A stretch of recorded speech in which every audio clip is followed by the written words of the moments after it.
I worked there from about 1982 until 1998. From 95, 90, I lose these dates sometimes. From 95 to 98, I was in a dual position where I was also executive officer for what was called administrative services, and that was that part of campus administration that had facilities, police department, environmental health and safety, affirmative action, campus human resources, what we called then AIS, which was administrative computing, and OAC, which was academic computing, and my unit, affirmative action. And then in November of 1998, I came over to be the ABC at Government and Community Relations, and I've been there since 98. So I've had three kind of distinct careers, but in those careers, I always say I've really done the same thing. You have to be able to manage issues, and you have to be able to deal with people. It's the essence of what I did in affirmative action, which was a lot of problem solving, complaint resolution, training activities, and it's what I do in government relations, which is what politics is about, managing issues and dealing with people. So I've been fairly fortunate that I've found career paths where my skills really were located. I came to UCLA from the University of Minnesota. I say to people I've been here 31 years, and unfortunately, it's not my first job. So I was at the University of Minnesota for a number of years before that, and got tired of being cold. And so I came home to California and decided I could be warm and unemployed in Minneapolis, or cold and unemployed. Cold and unemployed in Minneapolis, or warm and unemployed in LA, because I was working in a federal sponsored program in 1980 in Minneapolis, for the state of Minnesota, jointly with the University of Minnesota. And I didn't see that program as a priority that President Reagan was going to support, and so that's when I left to go home. My time at UCLA, I've had a good time. I have more good days than I have bad days. And the good days help me get over the bad days, and the bad days help me look forward to more good days. This has been, as we went around the introductions, a number of you are new and a number of you are long-term, and this has been a place that I think people figure out fairly quickly, is this the right fit? Is this the place that's going to work for me? And I think two of the things that Julia and Lori talked about that help you to figure those things out is the goal setting.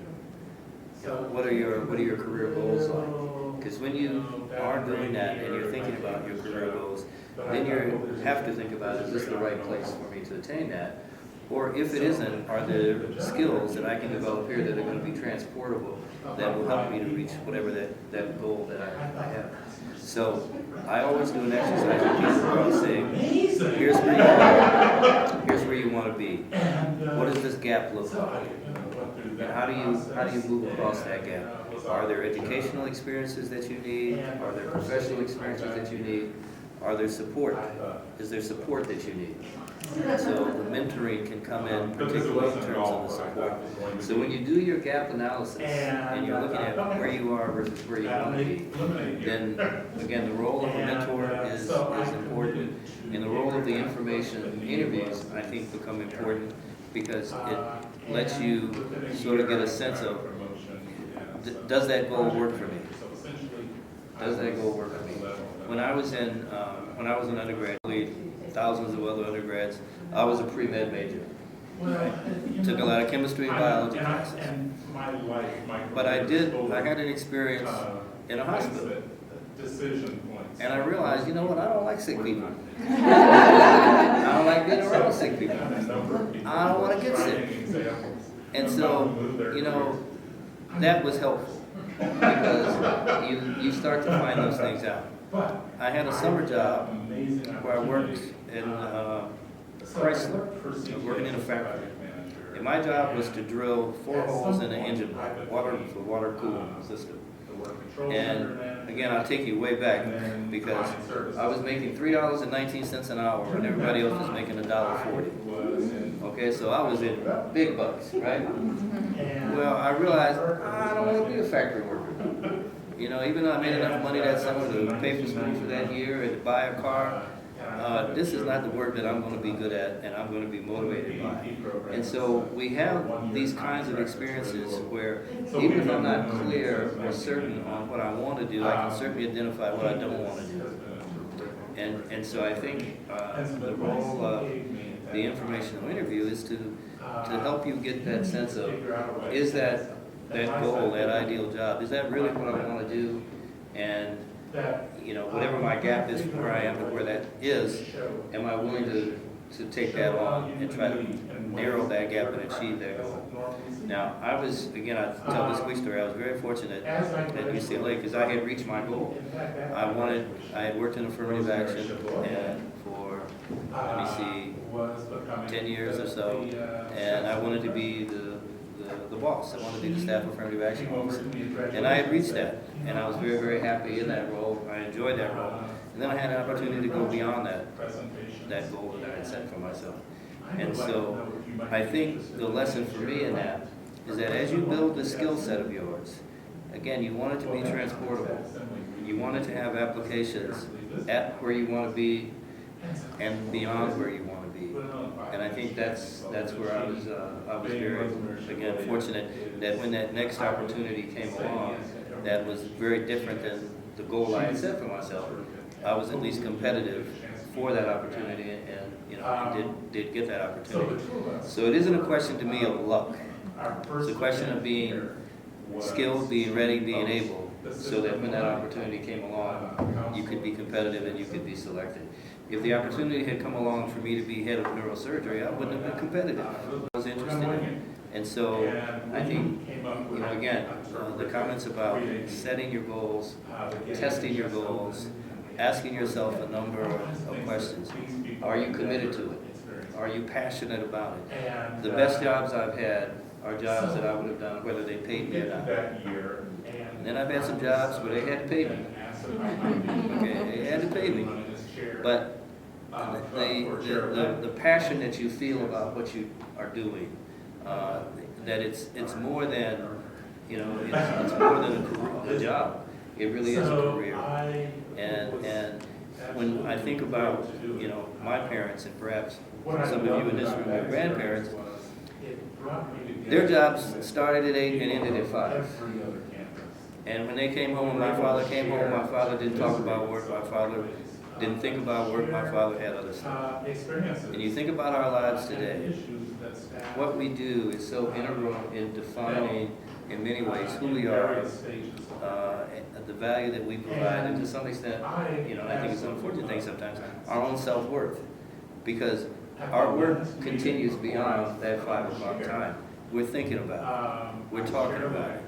You know, it makes my wife crazy that my phone is always on, and I'm checking emails, because for some reason people think you only sit there and wait for their email, right?